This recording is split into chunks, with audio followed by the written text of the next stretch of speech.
Halo para penggemar fisika, sekarang saya akan membahas soal-soal yang berkaitan dengan tes ujian masuk perguruan tinggi negeri. Materinya adalah kesetimbangan benda tegar. Nah, soal yang pertama, ini pada gambar di bawah, sistem dalam keadaan setimbang, perbandingan massa A dengan massa B adalah berapa? Nah, ini sudah saya gambarkan gaya-gayanya. Gaya pada A itu ada berat A yaitu WA, terus berat C WC, berat B WB. Sebenarnya di sini juga ada tegangan tali, tetapi ini tidak saya gambar ya. Tidak penting karena saya akan kerjakan soal ini dengan aturan sinus. Karena aturan sinus itu cara yang paling efektif untuk menyelesaikan soal ini. Jadi maksudnya adalah cara yang membutuhkan waktu sangat sedikit dibandingkan dengan cara yang lain. Jadi kalau kita ditanya berapa perbandingan massa A dengan massa B, nah itu sama aja dengan bertanya perbandingan berat A dengan berat B. Kenapa demikian? Karena berat itu M kali G kan. Jadi ini M kali G, G-nya kan dicoret. Nah, jadi kalau kita cari perbandingannya, ini sangat mudah sekali dengan aturan sinus ya. Nah, kalau aturan sinus, begini aja menyelesaikannya. Jadi langsung aja berat WA kita bagi dengan sinus. Nah, sudutnya berapa? Ini sudutnya ngikuti ini aja. Sudutnya seperti ini, ngikuti ini, seret. Nah, ini ketemu sudut 150. Sudut lurusnya ini ya. Jadi kalau begitu langsung aja ditulis di sini 150 derajat begitu ya. Terus kemudian WB dibagi dengan sinus. Nah, WB-nya perhatikan ya. Ini WB-nya. WB sudutnya berapa? Ikuti aja talinya. Nah, terus kemudian di sini, nah berapa sudutnya? Karena sudut seluruhnya itu 360, berarti sini sudutnya berapa? Berarti 120 derajat sudut yang di sini. Jadi kalau begitu sudut lurusnya WB itu adalah 120. Jadi ini saya tulis 120 derajat. Jadi ini WA per ini adalah setengah ya.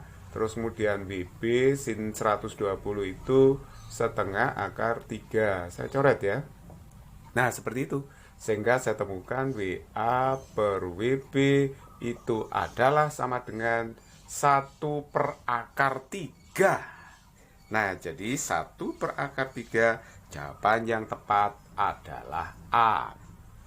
Nomor 2, seutas tali ABCD digantungkan pada titik A dan D. Pada titik B digantungkan beban seberat 12 Newton, sedangkan pada titik C digantungkan beban seberat W. Jika terhadap horizontal, sudut yang dibentuk adalah 60 derajat untuk garis AB, BC 0 derajat, dan CD 30 derajat. Tentukan besar W agar sistem dalam keadaan kesetimbangan. Ini sudah saya gambar ya, gaya-gayanya seperti ini. Nah, ini gaya-gaya yang penting saya gambar. Ini ada berat beban W1, W2. Ini yang ditanyakan nanti. Nah, terus kemudian tegangan tali yang ini saya gambar. Sebenarnya ini juga ada tegangan tali, tapi tidak saya gambar. Saya akan tetap menggunakan aturan sinus untuk menyelesaikan soal ini ya.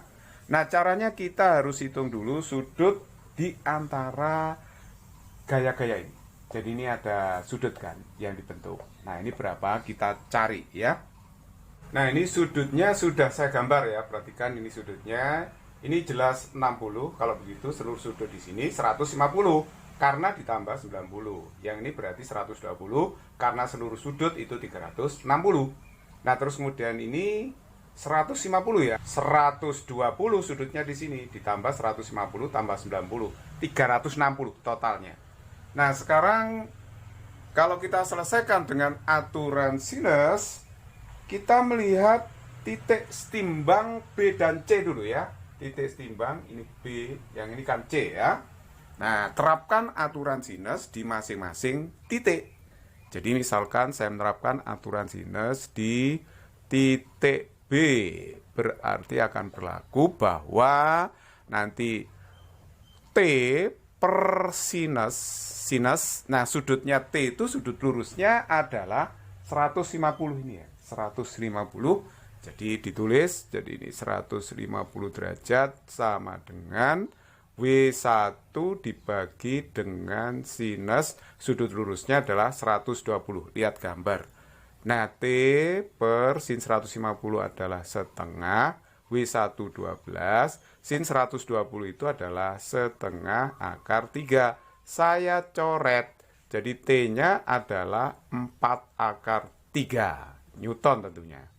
Nah, sekarang kita pindah ke titik C untuk mencari besarnya W2 yang ditanyakan ya, itu yang ditanyakan. Nah, kita terapkan aturan sinus sekali lagi, berarti T per sinus. Ini sudut lurusnya, lihat sudut lurusnya adalah ini ya. Berarti 120 derajat. Ini harus sama dengan, nah, karena yang ditanyakan W, berarti ini W2 ya, ditulis W2 per sinus. Nah, ini sudut lurusnya berapa ya? Diluruskan aja. Ini ketemu sudut 150 ya. Ditulis 150 gitu. Ini 150. Nah, terus kemudian T-nya tadi dimasukkan 4 akar 3. Sedangkan sin 120 itu setengah akar 3. W2-nya ditanyakan yaitu W di situ ya. Sin 150 itu setengah. Jadi kalau begitu dapatnya W-nya adalah akar 3-nya dicoret, setengahnya dicoret, berarti 4 Newton. Berarti jawaban yang benar adalah A. It's very easy problem. Nomor 3, pada sistem katrol seperti gambar di bawah, berat benda dan E masing-masing 100 Newton dan 10 Newton. Apabila tali AC horizontal dan tali AB sejajar bidang, serta bidang miring dan katrol licin, maka sistem setimbang dicapai untuk berat D berapa? Nah, sudah saya gambar gaya-gayanya di situ ya. Tapi ini kurang lengkap, harus kita uraikan seluruhnya gaya-gayanya seperti ini. Nah, ini gaya-gayanya kalau saya uraikan lengkap itu seperti ini ya. Jadi nanti WA diuraikan ke arah sejajar bidang. Ini jadinya adalah WA sin 30 derajat, yang tegak lurus bidang WA cos 30 derajat. Tapi bidang miringnya itu licin ya, tidak ada gaya gesek. Nah, terus kemudian di sini ada tegangan tali T1, saya uraikan ke arah sejajar bidang dan tegak lurus bidang. Nah, nanti sumbu yang sejajar bidang saya namakan sumbu X, sedangkan yang tegak lurus bidang saya namakan sumbu Y. Jadi T1 ke arah sumbu X itu adalah T1 cos 30 derajat, yang di sini yang ke arah sumbu Y T1 sin 30 derajat. Nah, yang di sini tegangannya adalah T2, ini juga T2 sama ya, ini T1, ini T1. Oke, setelah diuraikan seperti itu, kita gunakan syarat kesetimbangan. Karena soal ini tidak bisa diselesaikan dengan aturan sinus. Kenapa tidak bisa diselesaikan aturan sinus? Karena pada benda A ini bekerja lebih dari 3 gaya. Kalau pakai aturan sinus itu harus 3 gaya saja kan. Nah, ini ada T1, ada WA, terus kemudian ada N, ada T2, jadi ada 4 gaya. Tidak bisa pakai aturan sinus. Oleh sebab itu kita pakai syarat kesetimbangan, yaitu sigma F sama dengan 0. Tapi kita ambil aja sigma Fx sama dengan 0, sudah cukup ya. Nah, gaya-gaya yang sejajar dengan sumbu X itu gaya mana saja? Nah, tentu saja ada T2 di situ, terus kemudian ada T1 cos 30 derajat, terus kemudian ada WA sin 30 derajat. Nah, jadi kalau begitu yang ke arah X positif adalah di sini T2, ya kan?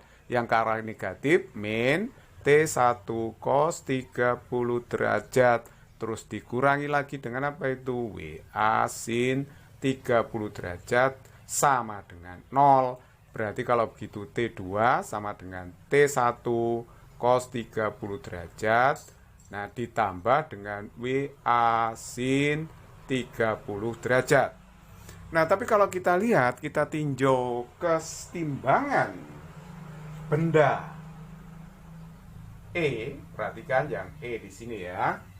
Benda E akan berlaku bahwa T1 itu sama dengan WE ya. Nah, pada benda E berlaku sigma Fy sama dengan 0. Jadi nanti T1 itu sama dengan WE. Jadi ini saya masukkan sini ya. Ini WE. WE. Nah, sedangkan T2-nya. Nah, T2-nya ini sama dengan WD. Karena setimbang ya. Langsung saya tulis saja ya. WD seperti itu. Itu yang ditanyakan. Nah, cos 30 derajat plus WA dikalikan sin 30 derajat. Kita hitung saja. E-nya itu adalah 10, cos 30 itu adalah setengah akar 3, WA-nya adalah 100, sin 30 itu adalah setengah. Jadi ini 50, 5 kali akar 3 3. Kar 3 itu sekitar 1,7 sekian. Jadi ini hasilnya nanti 58,5 Newton. Jadi jawaban yang benar adalah B. Nomor 4, 3 buah bola masing-masing berjari-jari 30 cm, 30 cm, dan 20 cm disusun seperti tampak pada gambar. Dengan bola kecil di atas dua bola besar. Massa bola kecil M kecil, massa bola besar masing-masing M besar. Percepatan gravitasi G. Besar gaya yang dikerjakan oleh salah satu bola besar pada bola kecil. Nah, uraian gaya pada bola yang bermassa M kecil sudah saya gambar. Perhatikan, jari-jari bola yang besar itu adalah 30 cm. Ini 30 cm, ya. Terus kemudian 30 cm, 30 cm. Sedangkan jari-jari bola yang kecil itu 20 cm. Jadi ini 20 ditarik, lurus sini 30 berarti 50 ya. Ini juga 50. Nah, terus kemudian di sini kalau saya tarik garis lurus ke sini, maka di sini 30, ini 50. Berarti panjangnya garis yang tegak lurus garis horizontal ini adalah 40. Pitagoras ya, 30, 50, ini 40. Ini sudutnya alfa, ini juga alfa, ini simetris. Nah, sekarang perhatikan, di sini ada gaya yang bekerja pada bola kecil, tekanan dari bola yang gede. Nah, ini saya namakan sebagai gaya normal N ke sana ya. Ini juga N ke situ. Jadi sebenarnya ini ada tekanan juga bola kecil ke bola yang gede ini. Arahnya adalah ke sini. Ini juga begitu, ada ke situ, tapi nggak perlu digambar karena saya hanya meninjau bola yang atas ini aja. Ya, tinjau bola yang atas untuk mencari N-nya, mencari normal. Nah, karena yang ditanyakan dalam soal kan gaya tekan ya, sebenarnya gaya tekan bola kecil terhadap bola besar atau bola besar terhadap bola kecil. Itu sama aja, itu kan gaya aksi reaksi.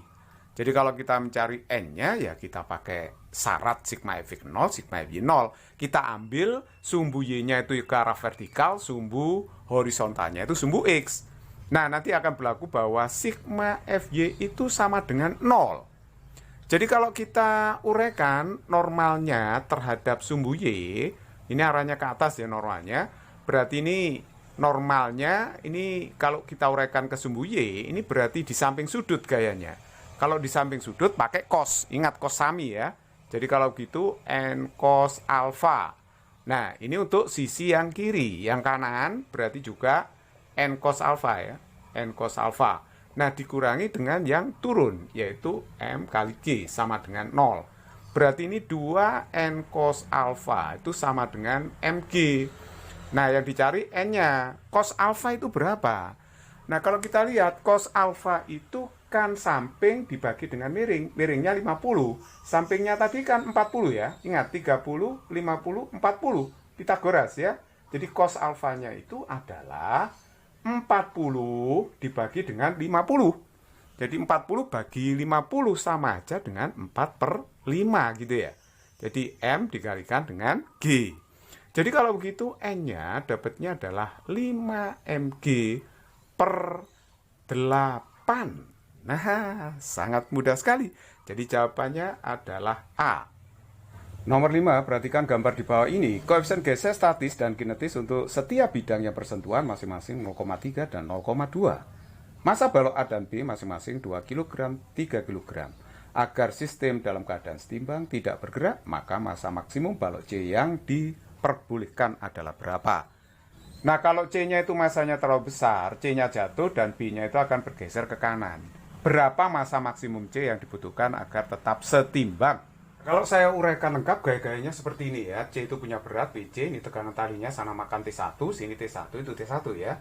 Kecenderungan gerak benda C kalau tidak setimbang itu turun. B-nya itu ke kanan sehingga gaya gesek melawan ke kiri. Jadi ini ada FAB, gaya gesek antara A dan B, ada FBL, gaya gesek B dengan lantainya atau meja ya. Terus kemudian sini ada tegangan tali T2, kemudian ada berat A, WA, berat B, WB, terus ada normal NA. Yang menekan meja ini adalah B dan A, sehingga normal NAB nanti melibatkan A dan B, begitu ya.